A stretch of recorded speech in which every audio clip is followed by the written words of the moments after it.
കാലം ഞങ്ങൾക്ക് ഈ ദേശത്ത് വന്ന് അല്പസമയം ദൈവവചനം സംസാരിപ്പാൻ കർത്താവ് ഇടയാക്കി കൃപയോർത്ത് ദൈവത്തെ സ്തുതിക്കുകയാണ്.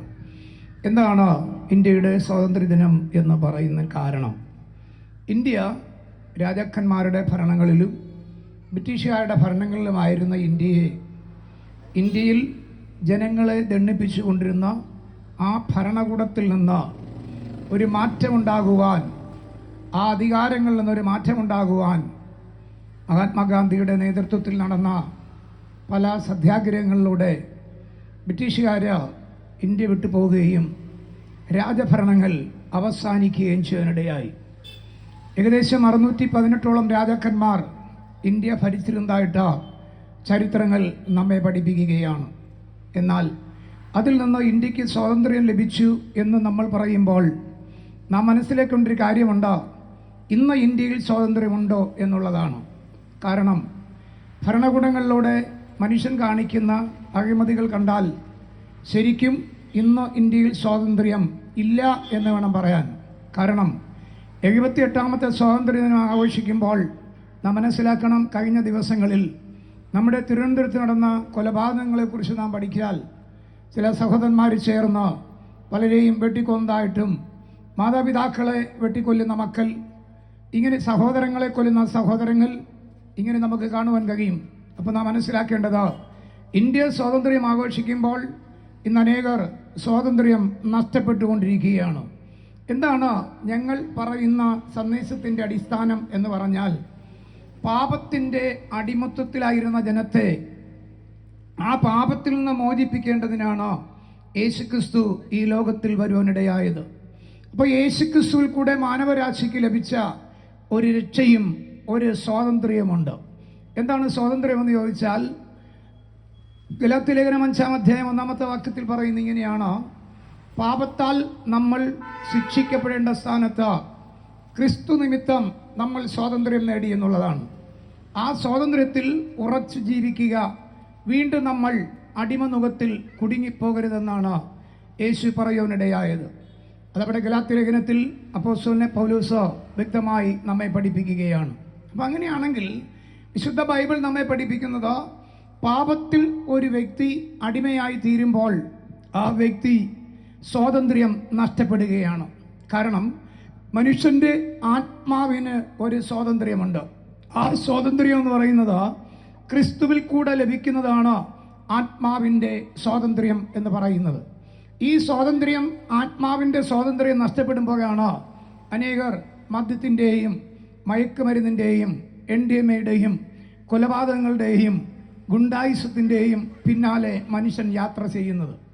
ആ യാത്രകളിൽ നിന്ന് മോചനം പ്രാപിക്കണമെങ്കിൽ, വിടുതൽ പ്രാപിക്കണമെങ്കിൽ ക്രിസ്തുവിൽ നാം സ്വാതന്ത്ര്യം പ്രാപിക്കണം എന്നുള്ളതാണ്.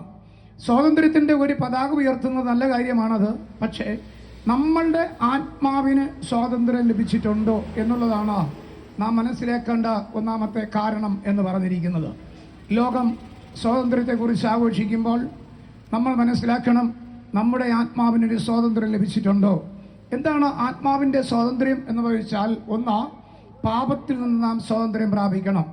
പാപം എന്ന് പറയുമ്പോൾ വിശുദ്ധ ബൈബിൾ നമ്മെ പഠിപ്പിക്കുന്നത്, സകല മനുഷ്യനും പാപം ചെയ്തു ദൈവ തേജസ് നഷ്ടപ്പെടുത്തിയിരിക്കുന്നു എന്നുള്ളതാണ്. റോമാലേഖനം 3-ാം അധ്യായം അതിൻ്റെ 23-ാമത്തെ വാക്യത്തിൽ പറയുന്നു, പാപത്തിൻ്റെ ശമ്പളം മരണം എന്നാണ്. റോമാലേഖനം 7-ാം അധ്യായം അതിൻ്റെ 24-ാമത്തെ വാക്യത്തിൽ എഴുതിയിരിക്കുന്നു, അയ്യോ ഞാൻ അരിഷ്ട മനുഷ്യൻ, ഈ മരണത്തിന് യോഗ്യമായ ശരീരത്തിൽ നിന്ന് എന്നെ ആർക്ക് വിടിവിപ്പാൻ കഴിയും എന്ന്. എന്നാൽ മനുഷ്യൻ്റെ പാപത്തിൽ നിന്ന് വീണ്ടെടുക്കുവാൻ കഴിയുന്ന ഒരേ ഒരു വ്യക്തി എന്ന് പറഞ്ഞാൽ പാപമില്ലാത്ത യേശു ക്രിസ്തുവിൻ്റെ രക്തം മാത്രമാണ്. വിശുദ്ധ ബൈബിൾ നമ്മെ പഠിപ്പിക്കുന്നത് ഇങ്ങനെയാണ്, നമ്മുടെ പാപം എത്ര കടും ചുവപ്പായിരുന്നാലും അത് ഹിമത്തെ പോലെ വെളുപ്പിക്കുന്നു, പഞ്ഞി പോലെയായി തീരുന്നു. രക്താംബരം പോലെ ചുവപ്പായിരുന്നാലും അത് പഞ്ഞി പോലെയായി തീരുമെന്നാണ് യെശയ്യാ പ്രവാചകന്റെ പുസ്തകം 1-ാം അധ്യായം അതിൻ്റെ 18-19 വാക്യങ്ങൾ പറയുന്നത്. സങ്കീർത്തനം 32-ാം അധ്യായത്തിൻ്റെ 1-ാമത്തെ വാക്യത്തിൽ ഇങ്ങനെ പറയുന്നു, ലംഘനം ക്ഷമിച്ചും പാപം മറച്ചു കിട്ടിയ മനുഷ്യൻ ഭാഗ്യവാൻ, കാരണം അവൻ്റെ ആത്മാവിന് സ്വാതന്ത്ര്യം ലഭിച്ചിരിക്കുകയാണ്. അപ്പോൾ ആത്മസ്വാതന്ത്ര്യം ലഭിക്കുന്ന വ്യക്തിയെക്കുറിച്ച് വിശുദ്ധ ബൈബിൾ പഠിപ്പിക്കുന്നത് അവൻ ഭാഗ്യവാൻ എന്നാണ്. അപ്പോൾ നാം ഒരു ഭാഗ്യ പദവിയിൽ പ്രവേശിക്കണമെങ്കിൽ വിശുദ്ധ ബൈബിൾ നമ്മെ പഠിപ്പിക്കുന്നത് പാപമോചനം പ്രാപിച്ചിരിക്കണം. പാപമോചനം പ്രാപിക്കുക എന്ന് പറഞ്ഞാൽ ആത്മാവിന് സ്വാതന്ത്ര്യം പ്രാപിക്കുക എന്നുള്ളതാണ്. ഇതിന് ആവശ്യം കർത്താവായ യേശുക്രിസ്തുവിന്റെ രക്തത്താലുള്ള ശുദ്ധീകരണമാണ്. ആ ശുദ്ധീകരണത്തിലൂടെ ഒരു വ്യക്തി പാപമോചനം പ്രാപിക്കുകയാണ്. അങ്ങനെ പാപമോചനം പ്രാപിച്ച വ്യക്തിയാണ് ആത്മാവിൽ സ്വാതന്ത്ര്യം ലഭിക്കുന്നത്. ഇന്ത്യയുടെ സ്വാതന്ത്ര്യം എന്ന് പറയുന്നതിന് ഏറ്റവും കൂടുതൽ അധ്വാനിച്ചത് മഹാത്മാഗാന്ധിയായിരുന്നു. ഇതുപോലെ മനുഷ്യന്റെ സ്വാതന്ത്ര്യത്തിന് വേണ്ടി, ആത്മസ്വാതന്ത്ര്യത്തിന് വേണ്ടി ഏറ്റവും കൂടുതൽ രക്തം ചിന്തി മരിച്ചത് കർത്താവായ യേശുക്രിസ്തുവാണ്. അനേക പ്രവാചകന്മാർ ലോകത്തിലുണ്ടായിരുന്നു. ഗാന്ധിജിയുടെ നേതൃത്വത്തിൽ സമരത്തിനും അനേകർ ഗാന്ധിജിയുടെ കൂടെ കൂടുവാനിടയായി. സുഭാഷ് ചന്ദ്രബോസ് ഇങ്ങനെ തുടങ്ങിയ പഴയകാലത്തുള്ള അനേക പ്രമുഖന്മാർ ഗാന്ധിജിയുടെ കൂട്ടത്തിലുണ്ടായിരുന്നു. ഇതുപോലെ മാനവരാശിയെ വീണ്ടെടുക്കേണ്ടതിനും വിശുദ്ധ ബൈബിൾ നാം പഠിക്കുമ്പോൾ അനേക പ്രവാചകന്മാർ യേശുവിന് മുൻപുണ്ടായിരുന്നു. പക്ഷെ അവരിലൂടെയൊന്നും പാപമോചനത്തിന് കഴിഞ്ഞില്ല. അങ്ങനെയാണ് യേശുക്രിസ്തു ഈ ലോകത്തിൽ വരികയും യേശു രക്തം ചിന്തി നമ്മെ വീണ്ടെടുക്കുവാനിടയായത്. അതുകൊണ്ടാണ് വിശുദ്ധ ബൈബിൾ നമ്മെ പഠിപ്പിക്കുന്നത് ക്രിസ്തു നമ്മെ സ്വതന്ത്രരാക്കിയിരിക്കുന്നു. വീണ്ടും നാം അടിമനുഖത്തിൽ കുടുങ്ങരുത് എന്ന് പറഞ്ഞാൽ, അടിമനുഖം പാപത്തിന്റെ നുഖത്തെയാണ് കാണിക്കുന്നത്. ആ പാപത്തിന്റെ നുഖത്തിൽ നിന്ന് നാം മോചനം പ്രാപിക്കുമ്പോഴാണ് ക്രിസ്തുവിൽ നാം സ്വാതന്ത്ര്യം പ്രാപിക്കുന്നത്. അങ്ങനെ സ്വാതന്ത്ര്യം പ്രാപിച്ചവരാണ് ഇന്ന് പകൽക്കാലം നിങ്ങളുടെ മധ്യയായിരിക്കുന്നത്.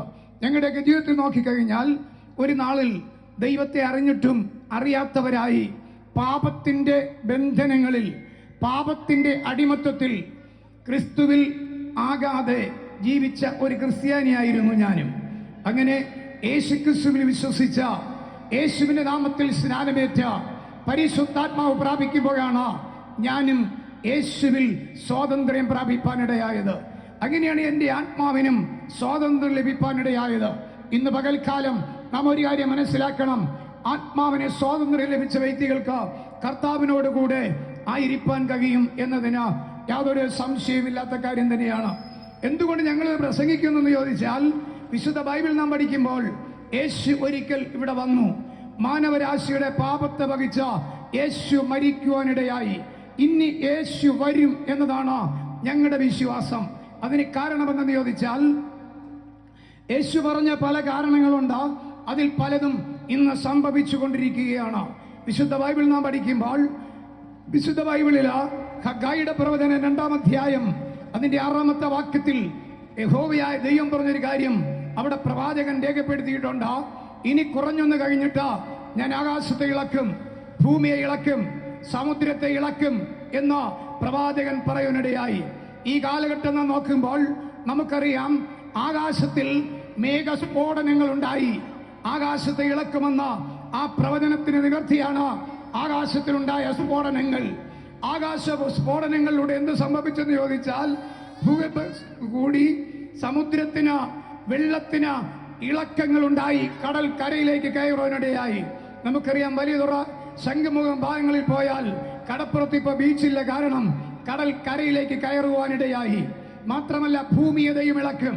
നമുക്കറിയാം, കഴിഞ്ഞ നാളുകളിൽ നമ്മുടെ കേരളത്തിലും ഇടുക്കി ജില്ലയിലും അതുപോലെ മൂന്നാറിലും ഉണ്ടായ ഭൂചലനങ്ങളെക്കുറിച്ചും ഉരുൾപൊട്ടലുകളെക്കുറിച്ച് നാം പഠിച്ചാൽ ഭൂമിയെ ദൈവം ഇളക്കിക്കൊണ്ടിരിക്കുകയാണ്.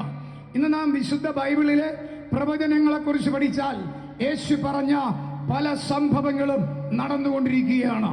അങ്ങനെയെങ്കിൽ ഈ യേശു വരും എന്ന് പറയുന്നതും സത്യമാണ്. യേശു വരും. കാരണം യേശുവിന്റെ വരവിനെ കുറിച്ച് പറഞ്ഞ പല സാക്ഷികളെ നമുക്ക് കാണുവാൻ കഴിയും. ഒന്ന്, അപ്പോസ്തലനായ പൗലോസ് പറഞ്ഞു, കർത്താവായ യേശു വരും എന്ന്. വേദപുസ്തകത്തിൽ പറഞ്ഞിരിക്കുന്നത് ഇങ്ങനെയാണ്: കർത്താവ് തൻ ഗംഭീരനാദത്തോടും പ്രധാന ദൂതന്റെ ശബ്ദത്തോടും ദൈവത്തിന്റെ കാഹളത്തോടുകൂടെ സ്വർഗത്തിൽ നിന്നിറങ്ങി വരും. ക്രിസ്തുവിൽ മരിച്ചവർ മുൻപേ ഉയർത്തെഴുന്നേൽക്കും. ശേഷിക്കുന്ന നാം, ജീവനൊടുക്കുന്ന നാം രൂപാന്തരപ്പെടുകയും ആകാശമേഘങ്ങളിൽ എടുക്കപ്പെടുകയും ചെയ്യും. ഇത് പറഞ്ഞതാരെന്ന് ചോദിച്ചാൽ അപ്പോസ്തലനായ പൗലോസാ പറഞ്ഞത്. 1 തീമോഥെയോസ് ലേഖനം 4-ാം അധ്യായം 16-17 വാക്യങ്ങൾ. മാത്രമല്ല, വിശുദ്ധ ബൈബിളിൽ യേശു പറഞ്ഞു യേശു വരും എന്ന്. യോഹന്നാന്റെ സുവിശേഷം 14 അധ്യായം 1 വാക്യം. അവിടെ നാം വായിക്കുന്നു, ആകയാൽ നിങ്ങളുടെ ഹൃദയം കലങ്ങിപ്പോകരുത്, എന്നിൽ വിശ്വസിപ്പീൻ, ദൈവത്തിൽ വിശ്വസിപ്പീൻ. എന്റെ പിതാവിന്റെ ഭവനത്തിൽ അനേക വാസസ്ഥലങ്ങളുണ്ട്. ഇല്ലെങ്കിൽ ഞാൻ നിങ്ങളോട് പറയുമായിരുന്നു, ഞാൻ പോകുന്നു നിങ്ങൾക്ക് സ്ഥലമൊരുക്കുവാൻ. ഞാൻ പോയി നിങ്ങൾക്ക് സ്ഥലമൊരുക്കിയ ശേഷം ഞാൻ ഇരിക്കുന്ന ഇടത്ത് നിങ്ങളും ഇരിക്കേണ്ടതിന് ഞാൻ പിന്നെയും അത് നിങ്ങളെ ചേർത്തുകൊള്ളും. ആരെ ചേർക്കുമെന്ന് ചോദിച്ചാൽ ആത്മാവിൽ സ്വാതന്ത്ര്യം ലഭിച്ച ദൈവമക്കളെ ചേർക്കുവാൻ എന്റെ യേശു വീണ്ടും വരും. മാത്രമല്ല, അപ്പോസ്തലപ്രവൃത്തി 1:11 വാക്യത്തിൽ യേശു സ്വർഗാരോഹണം ചെയ്യുമ്പോൾ സഹോദരന്മാർ 120ഓളം പേർ ആ സ്വർഗാരോഹണ സ്ഥലത്തുണ്ടായിരുന്നു. യേശു സ്വർഗത്തിലേക്ക് കയറി പോകുമ്പോൾ ദൂതന്മാർ മധ്യാകാശത്ത് ഇറങ്ങിയിട്ട് ഇപ്രകാരം പറഞ്ഞു, ഗലീല പുരുഷന്മാരെ, നിങ്ങൾ ആകാശത്തിലേക്ക് ഉറ്റുനോക്കുന്നത് എന്താ? ഈ യേശു പോകുന്നത് പോലെ വീണ്ടും വരും. എന്നെ കേൾക്കുന്ന പ്രിയ സഹോദരങ്ങളെ, ദേശവാസികളെ, യേശു വരുമെന്നതിന്റെ സാക്ഷി ദൂതന്മാർ പറഞ്ഞു, അപ്പോസ്തലന്മാര് പറഞ്ഞു, യേശു പറഞ്ഞു. തീർന്നില്ല. ഉൽപ്പത്തി പുസ്തകം 49 അധ്യായം 10 വാക്യം വായിക്കുമ്പോൾ അവിടെ യഹോവയായ ദൈവത്തിന്റെ ദാസനായ മോശ രേഖപ്പെടുത്തിയിരിക്കുകയാണ്. ആ വാക്യം ഇങ്ങനെ പറയുന്നു, അധികാരമുള്ളവൻ വരും, അതുവരെ ചെങ്കോൽ യഹോവയിൽ നിന്ന് നീങ്ങിപ്പോകയില്ല, രാജദണ്ഡവന്റെ കാൽകടയിൽ നിന്ന് മാറിപ്പോകയില്ല. യേശു ജനിക്കുന്നതിനും 1900 വർഷങ്ങൾക്ക് മുൻപാണ് ഉൽപ്പത്തി പുസ്തകം എഴുതപ്പെട്ടത്. അങ്ങനെയെങ്കിൽ ആ പ്രവചനം യേശുവിന്റെ വരവിനെ കുറിച്ച് പറഞ്ഞതാണ്. യേശുവിന്റെ വരവിങ്കൽ ഒരു അത്ഭുതം നടന്നു. എന്തെന്ന് ചോദിച്ചാൽ, ഒരു മഹാനക്ഷത്രം ഉദിപ്പാനിടയായി. യേശുവിന്റെ വരവിങ്കൽ ഒന്നാമത്തെ വരവിങ്കൽ ഉദിച്ചതായിരുന്നു ആ നക്ഷത്രം. ഇന്ന് എന്നെ കേൾക്കുന്ന ദൈവമക്കളെ, യേശു ജനിച്ചതിന്റെ ഒന്നാമത്തെ തെളിവാണ് ഇന്ന് ലോകത്തിൽ നാം കാണുന്ന നക്ഷത്രങ്ങൾ. നമുക്കറിയാം, ഡിസംബർ മാസം വരുമ്പോൾ ഷാപ്പ് മുതൽ പള്ളി വരെ കെട്ടും ആ നക്ഷത്രം. അതിന്റെ കാര്യമെന്ന് ചോദിച്ചാൽ, യേശു ജനിച്ചു എന്നതിന്റെ ഒന്നാമത്തെ തെളിവാണ് ഈ നക്ഷത്രം ഉദിക്കുന്നത്. ഷാപ്പ് മുതൽ പള്ളി വരെ കെട്ടി ജനം ആഘോഷിക്കുന്നു യേശുവിന്റെ ഒന്നാമത്തെ വരവ്. അങ്ങനെയെങ്കിൽ രക്ഷിക്കപ്പെട്ട ആത്മസ്വാതന്ത്ര്യം ലഭിച്ച ദൈവമക്കളെ ചേർക്കുവാൻ യേശു രണ്ടാമത് വീണ്ടും വരും. അത് ലോകത്തിൽ ഒരു അത്ഭുതമായിരിക്കും. എന്തായിരിക്കും ആ അത്ഭുതം എന്ന് പറയുന്നത്? വെളിപ്പാട് പുസ്തകം 4 അധ്യായം 1 വാക്യത്തിൽ പറയുന്നു, അനന്തരം സ്വർഗം തുറന്നിരിക്കുന്നതും മഹാകാഹളനാദം പോലെ ഒരു ശബ്ദം എന്നോട് സംസാരിച്ച ശബ്ദം ഇതാണ്, ഇവിടെ കയറി വരിക, മേലാൽ സമർപ്പിപ്പാനുള്ളത് ഞാൻ നിങ്ങൾക്ക് കാണിച്ചു തരാം. എന്താണ് മേലാൽ സമർപ്പിപ്പാനുള്ളത്? യേശുവിന്റെ വരവിങ്കൽ ലോകത്തിൽ ഒരു മഹാത്ഭുതം നടക്കുമെന്ന് പറഞ്ഞാൽ, ദൈവമക്കൾ ഈ ഭൂമിയിൽ നിന്ന് മധ്യാകാശത്തിലേക്ക് എടുക്കപ്പെടുമ്പോൾ ഈ ഭൂമിയിൽ സംഭവിക്കുന്ന സംഭവങ്ങളെ കുറിച്ച് നിങ്ങൾ ചിന്തിക്കണം. ഒന്ന്, ആയിരക്കണക്കിന് പ്ലെയിനുകൾ ആകാശമധ്യ പറക്കുകയാണ്. രക്ഷിക്കപ്പെട്ട ആത്മാവിൽ സ്വാതന്ത്ര്യം ലഭിച്ച ഒരു ദൈവപൈതൽ ആ പ്ലെയിൻ ഓട്ടിക്കുന്നെങ്കിൽ കർത്താവിന്റെ വരവിങ്കൽ അവൻ ആ പ്ലെയിൻ ഉപേക്ഷിച്ച് സ്വർഗത്തിലേക്ക് എടുക്കപ്പെടും. ആ പ്ലെയിൻ ഭൂമിയിലേക്ക് വീഴും. അതിൽ യാത്ര ചെയ്യുന്നവർ മരിക്കും. മാത്രമല്ല, ആ പ്ലെയിൻ ഏത് ഭാഗത്ത് വീഴുന്നു ആ ഭാഗത്തുള്ള മനുഷ്യരൊക്കെയും മരിച്ചു പോകും. അങ്ങനെയെങ്കിൽ അതൊരു മഹാസംഭവമായിരിക്കും ഭൂമിയിൽ സംഭവിക്കുന്നത്. തീർന്നില്ല. ട്രെയിൻ ഓടിക്കൊണ്ടിരിക്കുമ്പോൾ ആ ട്രെയിനിന്റെ ഓടിക്കുന്ന ഡ്രൈവർ, അദ്ദേഹം രക്ഷിക്കപ്പെട്ട ആത്മസ്വാതന്ത്ര്യം ലഭിച്ചവനെങ്കിൽ അവൻ ആ ട്രെയിൻ ഉപേക്ഷിക്കും. അവൻ സ്വർഗത്തിലേക്ക് എടുക്കപ്പെടും. ഈ ട്രെയിൻ തള്ളപ്പെടും. അത് ഏത് വഴി പോകുമെന്ന് നമുക്കറിയാൻ കഴിയില്ല. പാളം തെറ്റുന്ന ട്രെയിൻ മറിയും. അതിൽ യാത്ര ചെയ്യുന്നവർ മരിക്കും. നമുക്കറിയാം, നമ്മുടെ കേരളത്തിലേക്ക് ട്രെയിൻ മറിയാനിടയായി. പെരുമൺ ദുരന്തത്തിൽ ആ പെരുമൺ കായലിലേക്ക് എന്തുമാത്രം ആൾക്കാരെന്ന് മരിക്കുവാനിടയായി. കണ്ടു നിന്നവർക്ക് ആർക്കും അത് രക്ഷിപ്പാൻ കഴിഞ്ഞില്ല. കാരണമെന്ന് ചോദിച്ചാൽ അത് കായലിൽ മറിഞ്ഞത് കൊണ്ടാണ്. എന്നെ കേൾക്കുന്ന ദൈവമക്കളെ, ഈ യേശുവിന്റെ വരവിങ്കൽ ഈ ഭൂമിയിൽ സംഭവിക്കുന്നതെന്ന് ചോദിച്ചാൽ അനേക ആക്സിഡന്റുകൾ നടക്കും. ബസ്സുകൾ ഓടിക്കുന്ന ഡ്രൈവർമാർ, കാറുകൾ ഓടിക്കുന്ന ഡ്രൈവേഴ്സ്, വാഹനം ഓടിക്കുന്ന ഡ്രൈവർമാർ, ഇവർ രക്ഷിക്കപ്പെട്ടവരാണെങ്കിൽ, ആത്മസ്വാതന്ത്ര്യം ലഭിച്ചവരാണെങ്കിൽ, കർത്താവിന്റെ വരവിങ്കൽ അവരെടുക്കപ്പെടുമ്പോൾ അവരുടെ വാഹനങ്ങൾ ഉപേക്ഷിക്കപ്പെടും. അത് നിയന്ത്രണം തെറ്റും. പല വീടുകളിലും ഇടിക്കും, പല കടകളിലും അത് ഇടിച്ചു കയറും ആ വാഹനങ്ങൾ. പലരും ദൈവത്തിന് സ്തോത്രം ആക്സിഡന്റുകളിൽ മരിക്കും. അവരെ ഹോസ്പിറ്റലിൽ കൊണ്ടുപോകാൻ ആരും കാണുകയില്ല, അവരെ രക്ഷിക്കാൻ ആരും കാണുകയില്ല. എന്താ കാരണം? അതിനു മുൻപ് എന്നെ കേൾക്കുന്ന ദൈവമക്കള്, ഈ കാലഘട്ടത്തിൽ നിങ്ങൾ ആത്മസ്വാതന്ത്ര്യം ലഭിച്ചാൽ എന്റെ കർത്താവിന്റെ വരവെങ്കിൽ നിങ്ങൾ എടുക്കപ്പെടും.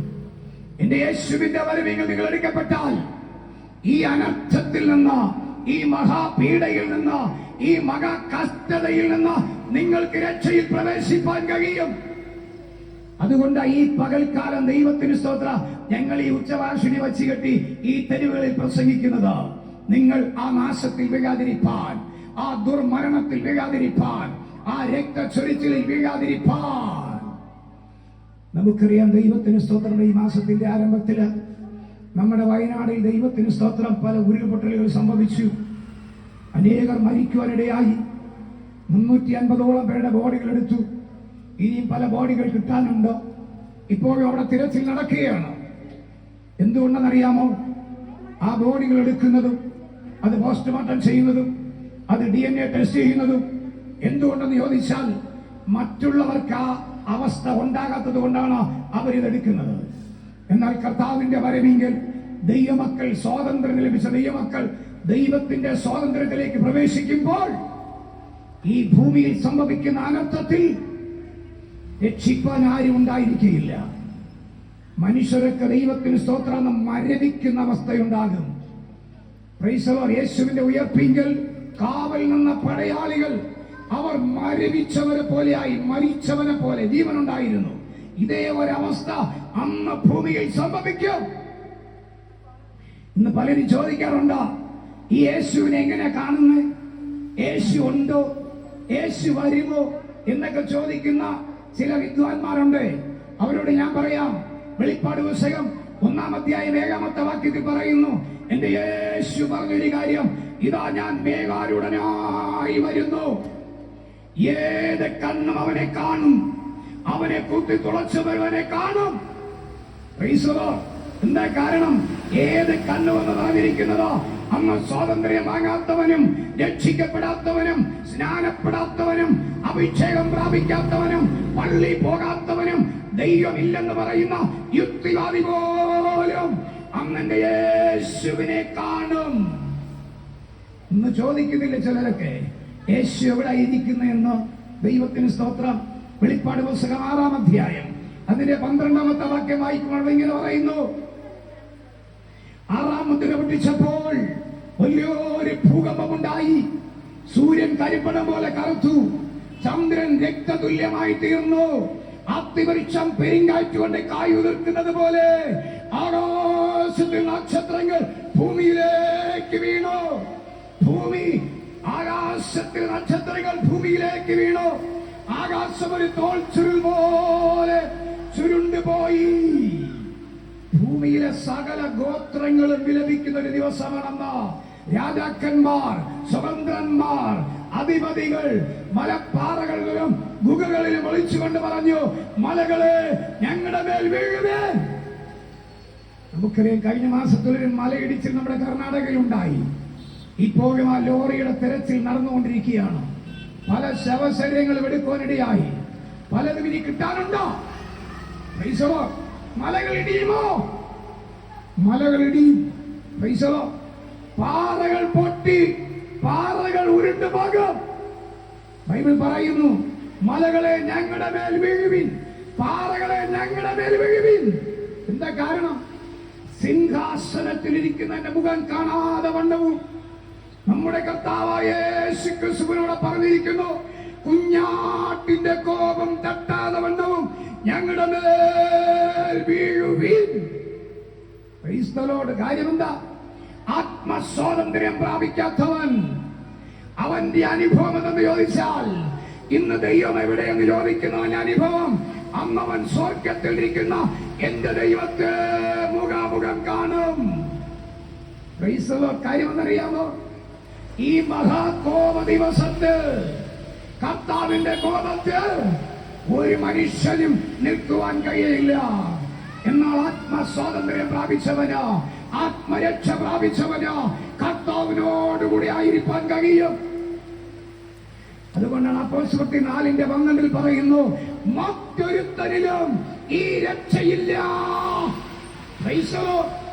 എന്റെ യേശുവിൽ കൂടെ മാത്രമേ രക്ഷയുള്ളൂ എന്ന് അവിടെ നമുക്ക് കാണുവാൻ കഴിയും. കാരണം എത്രയോ പ്രവാചകന്മാർ ഇവിടെ ഉണ്ടായി. ഒറ്റ പ്രവാചകന്മാർക്കും മാനവരാശിയെ രക്ഷിപ്പാൻ കഴിഞ്ഞില്ല. എന്നാൽ എന്റെ യേശുവിനെ മാത്രമാണ് മാനവരാശിയെ രക്ഷിപ്പാൻ കഴിഞ്ഞത്. അതുകൊണ്ട് ഇന്ന് പകൽക്കാലം എന്നെ കേൾക്കുന്ന ദൈവമക്കളെ, നമ്മൾ ആത്മരക്ഷ പ്രാപിക്കണം. നമ്മുടെ ആത്മാവിനെ സ്വാതന്ത്ര്യം പ്രാപിക്കണം. ആത്മസ്വാതന്ത്ര്യം പ്രാപിച്ചവരാ ഇന്ന് പകൽ ഈ ഭാഗത്തായിരിക്കുന്നത്. അല്ലെങ്കിൽ ഞങ്ങളും ഏതെങ്കിലും മദ്യഷാപ്പിലോ ഏതെങ്കിലും ജയിലുകളിലോ ഏതെങ്കിലും സ്റ്റേഷനുകളിലോ ഞങ്ങളുമായിരുന്നേനെ. കാരണം ഞങ്ങളും ആത്മസ്വാതന്ത്ര്യം പ്രാപിക്കുന്നതിന് മുൻപ് പാപത്തിന്റെയും ജഡത്തിന്റെയും അടിമത്വത്തിലായിരുന്നവരാ ഞങ്ങൾ.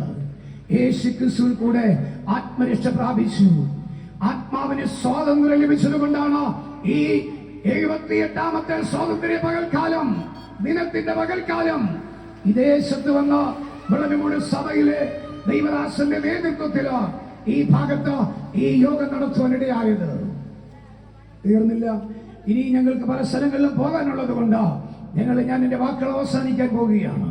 ഇതിനെക്കുറിച്ച് നിങ്ങൾ കൂടുതൽ മനസ്സിലാക്കണമെങ്കിൽ ഒന്നുകിൽ നിങ്ങൾ ദൈവസഭയിൽ പോയി യേശു ക്രിസ്തുവിനെ കുറിച്ച് കൂടുതൽ പഠിക്കുക, ഇല്ലെങ്കിൽ ദൈവവചനം നിങ്ങൾ വായിക്കുക. വചനത്തിലൂടെ നിങ്ങൾക്ക് യേശുവിന്റെ സ്വാതന്ത്ര്യത്തിൽ പ്രവേശിപ്പാൻ കഴിയും. ചിലർ പറയുന്നത് ബൈബിൾ ഒരു കെട്ടുകഥ എന്നാണ്. അല്ല, എന്നെ കേൾക്കുന്ന ദൈവമക്കളെ, വിശുദ്ധ ബൈബിളിനെ കുറിച്ച് നിങ്ങൾ പഠിക്കുകയാണെങ്കിൽ 18ാം നൂറ്റാണ്ടിൽ ഒരു യുക്തിവാദിയായിരുന്ന ഒരു മനുഷ്യനുണ്ട്, വോൾട്ടയർ എന്ന അദ്ദേഹത്തിന്റെ പേര്. അദ്ദേഹം ബ്രിട്ടനിലെ അദ്ദേഹത്തിന്റെ കൊട്ടാരത്തിൽ ഇരുന്നുകൊണ്ട് പറഞ്ഞു, 100 വർഷം കൂടി കഴിഞ്ഞാൽ വിശുദ്ധ ബൈബിൾ ഒരു അമ്മമ്മ കഥയായി മാറുമെന്ന്. ഫ്രാൻസിലെ അദ്ദേഹത്തിന്റെ കൊട്ടാരം ജനീവ ബൈബിൾ സൊസൈറ്റി വിലയ്ക്ക് വാങ്ങുവാനിടയായി. ആ വിലയ്ക്ക് വാങ്ങിയ അദ്ദേഹത്തിന്റെ കൊട്ടാരത്തിന്റെ അടുക്കള വരെ പെയിന്റ് ചെയ്ത എന്ത് സംഭവിച്ചെന്ന് ചോദിച്ചാൽ ബൈബിൾ ഡിപ്പോയാക്കി മാറ്റി ജനീവ ബൈബിൾ സൊസൈറ്റി. അതുകൊണ്ട് ഏതൊരു മനുഷ്യൻ ബൈബിളിനെതിരെ നിന്നിട്ടുണ്ടോ അവനെല്ലാം ദൈവ മക്കളാക്കി തീർത്തിട്ടുണ്ട്. നിങ്ങൾ കേട്ടിട്ടുണ്ടോ? ദേശത്ത് നമ്മുടെ ഈ കിഴക്ക് ഭാഗത്തുള്ള ഒരു സ്ഥലമാണ് തിരുവട്ടാർ എന്ന് പറയുന്ന സ്ഥലം. ആ തിരുവട്ടാറിൽ കൃഷ്ണൻകുട്ടി എന്ന പേരുള്ള ഒരു കമ്മ്യൂണിസ്റ്റ് നേതാവ് ഉണ്ടായിരുന്നു. അദ്ദേഹം പല മതങ്ങളെ കുറിച്ച് പഠിച്ച മനുഷ്യനാ. അദ്ദേഹം അവസാനം എന്തെന്നറിയാമോ? ബൈബിൾ വായിപ്പാനിടയായി. എന്തിനാ? ഇന്ത്യയിൽ ബൈബിൾ വേണ്ട എന്ന് എഴുതുവാനും പഠിക്കുവാനുമാണ്, പ്രസംഗിക്കുവാനുമാണ് ആ കമ്മ്യൂണിസ്റ്റുകാരൻ ആ പുസ്തകം വായിച്ചത്. 4 പ്രാവശ്യം തിരുവട്ടാ കൃഷ്ണൻകുട്ടി വിശുദ്ധ ബൈബിൾ വായിക്കുമ്പോൾ, ബൈബിൾ പഠിക്കുമ്പോൾ അദ്ദേഹം ഒരു ദൈവവിശ്വാസിയായി മാറി. മരണം വരെയും അദ്ദേഹം സുവിശേഷം പ്രസംഗിക്കുന്നവനായി മാറി. ഇന്ന് പകൽക്കാലം എനിക്ക് നിങ്ങളോട് പറയാൻ കഴിയും, ബൈബിളിനെതിരെ ആരെല്ലാം എവിടെയെല്ലാം എതിർത്തിട്ടുണ്ടോ അവരെല്ലാം ദൈവദാസന്മാരായി തീർന്നിട്ടുണ്ട്. കാരണമെന്ന് പറഞ്ഞാൽ ബൈബിൾ ഒരു കെട്ടുകഥയല്ല, ബൈബിൾ ഒരു അമ്മമ്മ കഥയല്ല. ബൈബിൾ യഹോവയായ ദൈവത്തിന്റെ ആത്മാവിനാൽ 40ഓളം എഴുത്തുകാർ എഴുതിയതാണ്. 1500ഓളം കിലോമീറ്റർ ചുറ്റളവുകളിൽ നിന്ന് 16 നൂറ്റാണ്ട് കൊണ്ട് എഴുതി പൂർത്തീകരിച്ച ഒരു പുസ്തകമാണ് വിശുദ്ധ ബൈബിൾ. ഈ ബൈബിൾ എന്ന വാക്കിന് ദൈവത്തിന് സ്തോത്രം ഇംഗ്ലീഷിൽ കൊടുത്തിരിക്കുന്നത് ബൈബിളിന് വിശുദ്ധ പുസ്തകം എന്നാണ് ബൈബിൾ എന്ന പദത്തിന് മലയാളത്തിൽ പറഞ്ഞിരിക്കുന്നത്. എന്നാൽ നമ്മുടെ കയ്യിരിക്കുന്ന ബൈബിളിൽ ഒരു പേരുണ്ട്, സത്യവേദ പുസ്തകമെന്ന്. എവിടെന്നാ പേരിട്ടതാരെന്നറിയാമോ? ഇന്ത്യയിൽ ബൈബിൾ വന്നത് ബൈബിൾ എന്ന പേരിലാണ്, വിശുദ്ധ പുസ്തകങ്ങൾ എന്ന പേരില്ല. എന്നാൽ അത് ഇന്ത്യയിൽ വന്നപ്പോൾ സത്യവേദ പുസ്തകമായി. കാരണം ഇവിടെ ക്രിസ്ത്യാനികളില്ലായിരുന്നു. ഇവിടുത്തെ മഹർഷിമാർ, മുനിമാർ, അവർ വിശുദ്ധ ബൈബിൾ വായിച്ചപ്പോൾ ഇന്ത്യയിൽ 4 വേദങ്ങൾ ഉണ്ടായിരുന്നു. ആ 4 വേദങ്ങളിലുള്ളതിനേക്കാൾ സത്യം വിശുദ്ധ ബൈബിളിലുള്ളത് കൊണ്ട് അവരിട്ട പേരാണ് സത്യവേദ പുസ്തകം. Price the Lord, hallelujah. എന്താണ് കാരണം? ലോകത്തിന്റെ വെളിച്ചമായിട്ടാണ് യേശു ഇവിടെ വന്നത്. സകല മതക്കാരും പല ഗ്രന്ഥങ്ങളിൽ എഴുതിയിട്ടുണ്ട്, ഞങ്ങളെ ഇരുളിൽ നിന്ന് വെളിച്ചത്തിലേക്ക് നയിക്കണമേ എന്ന്. Price the Lord. അവരുടെ ഗ്രന്ഥങ്ങൾ നാം പഠിച്ചു കഴിഞ്ഞാൽ അതിൽ എഴുതിയിരിക്കുന്നു, ഇരുളിൽ നിന്ന് വെളിച്ചത്തിലേക്ക് നയിക്കണമേ. ലോകത്തിന്റെ വെളിച്ചം യേശു എന്ന് അവർ മനസ്സിലാക്കുവാനിടയായി. അതുകൊണ്ട് അവർ പറഞ്ഞത് ഇത് സത്യവേദ പുസ്തകമെന്ന്. മാത്രമല്ല, ദൈവത്തിന് സ്തോത്രം, മരിച്ച പിതാവിന്റെ അടുക്കൽ പോയവനാണ് ദൈവമെന്ന് അവരുടെ വേദങ്ങളിൽ എഴുതിയിരിക്കുന്നത്. അങ്ങനെയെങ്കിൽ അങ്ങനെ ഈ ഭൂമിയിൽ വന്ന മനുഷ്യന് വേണ്ടി മരിച്ച പിതാവിന്റെ സന്നിധിയിൽ പോയ ഒരേ ഒരു മനുഷ്യനേ ഉള്ളൂ. ആ മനുഷ്യനാണ് കർത്താവായ യേശു ക്രിസ്തു. മഹാത്മാഗാന്ധി സ്വാതന്ത്ര്യം നേടുന്നത് മാത്രമല്ല, മഹാത്മാഗാന്ധി പറഞ്ഞ മറ്റൊരു കാര്യം കൂടെ ഉണ്ട്.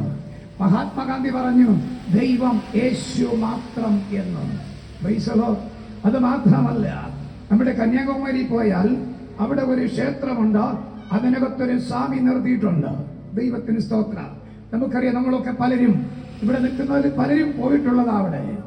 ആ മഹാനായ സ്വാമി പറഞ്ഞൊരു കാര്യമുണ്ട്, മനുഷ്യനായി ജനിച്ച ഒരു വ്യക്തിയെ ദൈവമായി അംഗീകരിക്കുകയോ ദൈവമായി ആരാധിക്കുകയോ ചെയ്താൽ യോഗ്യനായ മനുഷ്യൻ യേശു ക്രിസ്തു എന്ന് അദ്ദേഹം പറഞ്ഞത്. ദൈവത്തിന് സ്തോത്രം. സ്വാമി വിവേകാനന്ദൻ പറഞ്ഞ വാക്കാണ്. മനുഷ്യനായി ജനിച്ച ഒരു വ്യക്തി ദൈവമായിരിക്കുന്നു എന്ന് നാം പറയണമെങ്കിൽ അതിന് യോഗ്യൻ യേശു മാത്രമേ ഉള്ളൂ. ആ യേശുവിൽ കൂടെ സ്വാതന്ത്ര്യം നേടുന്ന ഒരു വ്യക്തിക്ക് ആ യേശുവിനോടുകൂടി ആയിരിക്കാൻ കഴിയുമെന്ന് ഇന്ന് പകൽ ഞാൻ ഈ ദേശത്തോട് പറഞ്ഞുകൊണ്ട് ഞാൻ എന്റെ വാക്കുകൾ അവസാനിപ്പിക്കുന്നു. ദൈവം നമ്മെ അനുഗ്രഹിക്കട്ടെ. ഇതുവരെ ഞങ്ങളോട് സഹകരിച്ചുകൊണ്ടിരുന്ന ഈ ദേശത്തിലെ നല്ലവരായ എല്ലാ ദേശനിവാസികൾക്കും ഒരിക്കൽ കൂടി നന്ദി അറിയിക്കുന്നു. തുടർന്ന് കർത്താവായ യേശുക്രിസ്തുവിനെ പറ്റി കൂടുതൽ അറിയുവാനും അവന്റെ വചനങ്ങൾ പഠിക്കുവാനും പ്രാർത്ഥനകൾക്കും ആവശ്യമുണ്ടെങ്കിൽ ഷാരോൺ ഫെലോഷിപ്പ് ചർച്ച് ബോട്ടൽബോർഡുമായി ബന്ധപ്പെടുവാൻ ദൈവനാമത്തിൽ ഓർമ്മപ്പെടുത്തുന്നു. പ്രത്യേകാൽ നാളെ മുതൽ ഞായറാഴ്ച വരെ സുവിശേഷ മഹായോഗങ്ങൾ ചർച്ച് ഗ്രൗണ്ടിൽ നടക്കപ്പെടുന്നു. എല്ലാ ദിവസവും വൈകുന്നേരം 6 മണി മുതൽ 9 മണി വരെ, ശനിയാഴ്ച 10 മണി മുതൽ 1 മണി വരെ മീറ്റിംഗുകൾ നടക്കുന്നു. നിങ്ങൾ കൂടുതലായിട്ട് പ്രാർത്ഥന ആവശ്യമുണ്ടെങ്കിലോ ദൈവവചനത്തിൽ നിന്ന് പഠിക്കുവാൻ താല്പര്യമുള്ളവർ ഈ മീറ്റിംഗിൽ കടന്നു വന്ന് സംബന്ധിപ്പാൻ ദൈവനാമത്തിൽ ഓർമ്മപ്പെടുത്തുന്നു. തുടർന്ന് കർത്താവദാസൻ സമൂഹ ബ്രദർ നിങ്ങൾക്കായിട്ട് പ്രാർത്ഥിക്കുന്നതായി. നമുക്ക് പ്രാർത്ഥിക്കാം. യേശുവേ രക്ഷകാസ്തോത്രം ചെയ്യുന്നു.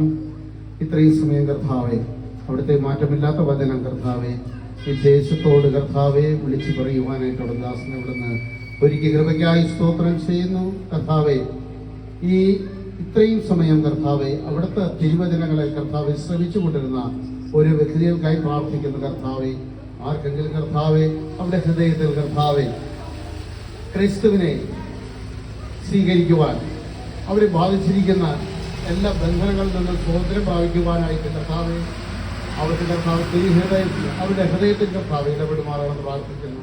ആരെങ്കിലും കർത്താവെ എൻ്റെ ശബ്ദം കേട്ട് അവരുടെ ഹൃദയത്തിൻ്റെ വാതിൽ തുറക്കുകയാണെങ്കിൽ ഞാൻ അവരോടും അവരെന്നോടും കൂടെ ചേർന്ന് അത്താഴം കഴിക്കും എന്ന് തിരുവനന്തപുരത്തിലൂടെ അടിയങ്ങളോട് അരുളി ചെയ്ത അവിടുത്തെ സാന്നിധ്യം കർത്താവെ ഈ പ്രദേശത്തും ആയിരിക്കുന്ന കൃപയ്ക്കായി സ്തോത്രം ചെയ്യുന്നു. കർത്താവെ വചനം ശ്രമിച്ച ഏവരെയും കർത്താവെ തിരുവനന്തപുരത്ത് കർത്താവെ അവിടെ ഹൃദയങ്ങളിൽ ഇടപെടുമാറാണെന്ന് പ്രാർത്ഥിക്കുന്നു. കർത്താവെ അവർക്കും കർത്താവെ നിത്യരാജ്യത്തിന്റെ അവകാശത്തിൽ എത്തിച്ചേരപ്പെടുവാൻ ഇടയാകുമാറാണെന്ന് പ്രാർത്ഥിക്കുന്നു. കർത്താവെ അവരെ ബാധിച്ചിരിക്കുന്ന എല്ലാ അന്ധകാരങ്ങളിൽ നിന്നും എല്ലാ ബന്ധനങ്ങളിൽ നിന്നും കർത്താവെ അവർക്ക് മോചനം നൽകുമാറാകണമെന്ന് പ്രാർത്ഥിക്കുന്നു. കർത്താവെ നിത്യതയോളം കർത്താവെ അവരെ കൈപിടിച്ച് വഴിയടത്തുമാറാണെന്നും പ്രാർത്ഥിക്കുന്നു. എല്ലാം തിരുമുൻപാകെ വയ്ക്കുന്നു. പ്രാർത്ഥന കേട്ടിരിക്കുന്ന കൃപയ്ക്കായി സ്തോത്രം ചെയ്യുന്നു. പരിശുദ്ധനായ നല്ല പിതാവേ, ആമേൻ.